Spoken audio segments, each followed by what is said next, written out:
That Thank leads you. very nicely into my next question, which is when you build this, who needs to be at the table to make sure that it will be adopted? I think your point is exactly right on. You had a legislator metaphorically cramming this down the throats of the providers, a system that came from elsewhere, from outside the country, and it didn't work. Hardly anyone has taken it up. So what's key as far as getting the right people around the table to make this work well?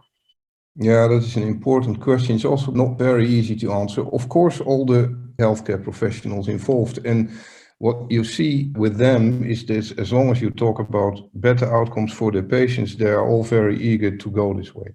The second thing is, of course, what does that mean for the revenues? So in some cases also my personal salary, because we have different constructs in which you work. For example, I work in a university medical center and I have a fixed salary. There's no outcome incentive at all in my salary. So I don't care if the revenues of the hospital change because my salary won't.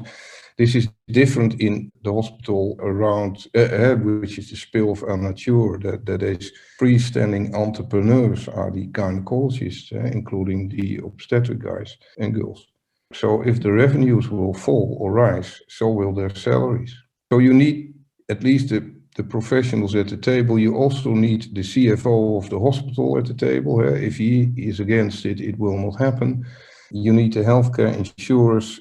I think you also need the patients, because it's all about better outcomes according to the patients. That is what we preach in value-based healthcare. It's all about the patients.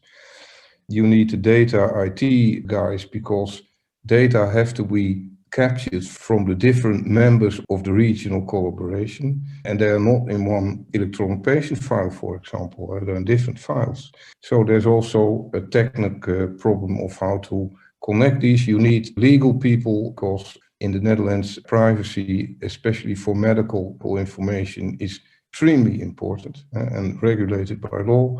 So you have also legal barriers you have to tackle. So there is already quite a list of stakeholders you need around the table to do this. I mean, kind of to summarize and clarify, in the example of the one you have with CZ and Santion, so you had leadership from Santion, leadership CZ, or whoever they delegated from the insurance company to be there. But you have hundreds of obstetricians around the country, thousands of patients. How did you choose the right people? You said something about leadership, but in this project of Anature, the true leadership is with the healthcare professionals themselves. So they have set up this regional collaboration, and that had been around for years already before we started this project. So they were advanced, so they had a bundle payment, they had also a different governance system already between them. They were already capturing outcomes. So a lot of the conditional work had been done already.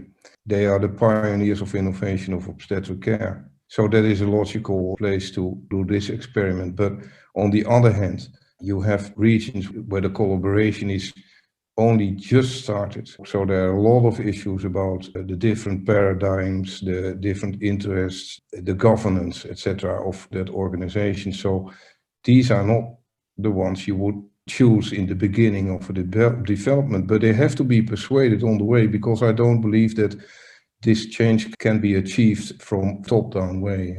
It has to be bottom-up and top-guided. My friend and colleague Richard Böhmer uses all the times, real changes come bottom-up, but are supported and guided from the top. So the top has to remove the obstacles, like the barriers we discussed just a minute ago, also create rewards. If you behave rightly, then you have this and this privilege or reward. The real change has to be made by the healthcare providers themselves. That is what I strongly believe, meaning that any relevant change, we see the early adopters and the pioneers running now, but the other ones are still watching this, and then some of them are skeptical. And so don't believe that Anature is exemplaric for the whole of obstetric care in the Netherlands, because these are the front runners only. And we still have years to go before. And we also learn from this. We have to see if this reimbursement innovation really will lead to better outcomes and lower costs. That is Yeah, it has been, of course, demonstrated in several examples outside of statics around the world. But if you go to a masterclass of the Harvard Business School, you always get the same examples. They always come with Hamburg and Vini Clinic, etc. So there are not so many examples of good practices with success. And the group of Frank Eikenaars, but you probably have seen that article, just published a sort of an inventory of the experiments of bundle payments in the Netherlands. And these are only, and that is the entire hospital care, only 15 or 16 or so up to now.